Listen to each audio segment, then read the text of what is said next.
আসসালামু আলাইকুম সুপ্রিয় দর্শক, আমি মাজারে যাব কিনা অন্য কোথাও যাব সেটি আমার গণতান্ত্রিক অধিকার।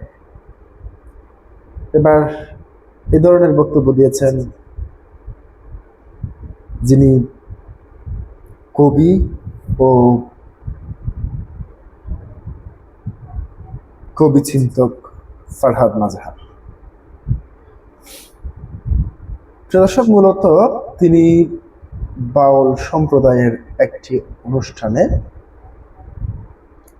এই ধরনের কথা বলেছেন। প্রিয় দর্শক, এই ধরনের কথা বলার কারণ রয়েছে। আপনারা জানেন 5ই আগস্টের পরে সারা বাংলাদেশে প্রায়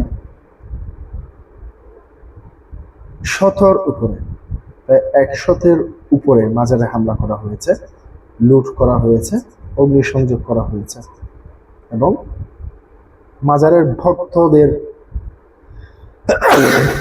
মাজারের ভক্তদেরকে মারধরের ঘটনাও ঘটেছে। মূলত এইসবের প্রতিবাদে এক আলোচনা সভায় তিনি এ ধরনের মন্তব্য করেছেন। কবি ও চিন্তক ফারহাদ মাজহার বলেছেন, আমি মাজার যাব কিনা অন্য কোথাও যাবো সেটা আমার গণতান্ত্রিক অধিকার। মাজার ভাঙ্গা ইসলামের চিন্তার মধ্যে পড়ে না। যারা মাজার ভাঙ্গে তারা কোনো ধর্মের লোক হতে পারে না, তারা অপরাধী, তাদের শাস্তি পেতেই হবে। শুক্রবার 27 মার্চ রাতে ব্রাহ্মণবাড়িয়ার আশুগঞ্জ উপজেলা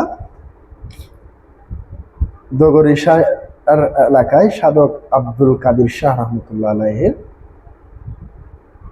58তম স্মরণোৎসব ও বার্ষিক উরুস উপলক্ষে আয়োজিত সুফিবাদ আত্মদর্শন শীর্ষক আলোচনা সভায় মুখ্য আলোচনার বক্তব্য তিনি এসব কথা বলেন। কবি চিন্তক মনে করেন, যারা মাজার ভাঙছেন তারা একদিকে দেশের অস্থিতিশীল করার চেষ্টা করছে, অন্যদিকে ধর্ম সম্পর্কে অন্য এক ধারণা দিতে চাইছে, যা আদৌ ধর্ম নয়। মাজার ভাঙ্গা একটি ফৌজদারি অপরাধ, মাজার রক্ষা করাও সরকারের দায়িত্ব। ফারহাদ মাজহার বলেন, একটি গোষ্ঠী মনে করে ধর্মের ব্যাপারে কথা বলার একমাত্র অধিকার তাদের এবং তাদের বাইরে অন্য কেউ কথা বলতে পারবে না। ফলে মাজার ভাঙ্গা হয়েছে, বাউলদের উপর অত্যাচার করা হয়েছে, অত্যাচার এখনো চলছে। অনেক বাউলের বিরুদ্ধে মামলা হয়েছে এবং আবুল সরকার এখনো কারাগারে রয়েছেন।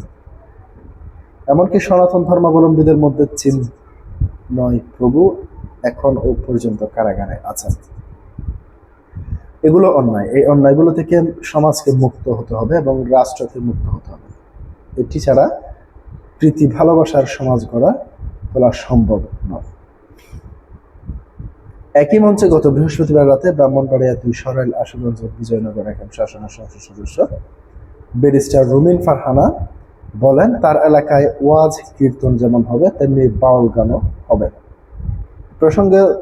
প্রসঙ্গ তুলে ফারহাদ মাজহার বলেন, বৃহস্পতিবার একই মঞ্চে স্থানীয় সংসদ সদস্য ব্যারিস্টার রুমিন ফারহানা বেশ চমৎকার একটি কথা বলে গেছেন। আমাদের সংস্কৃতির মধ্যে কীর্তন, বাউল গান, সাধকদের গান, ভক্তিধারার গান এবং ওয়াজ সবই অন্তর্ভুক্ত। তিনি বলেছেন, তার এলাকায় সবই চলবে, এটি নিঃসন্দেহে ভালো দিক। ফারহাদ মাজহার দাবি করেন, মাজারে যে কোনো ধর্মের মানুষ অংশগ্রহণ করতে পারে। আস্তিক, নাস্তিক, হিন্দু, মুসলমান, বৌদ্ধ প্রত্যেকেই মাজার কেন্দ্রিক সংস্কৃতির অংশ। ফলে মাজারে সংস্কৃতি শক্তিশালী করার অর্থ হলো বাংলাদেশের সংস্কৃতিকে শক্তিশালী করা। প্রিয় দর্শক, আজকে পর্যন্তই। আসসালামু আলাইকুম ওয়া রাহমাতুল্লাহ।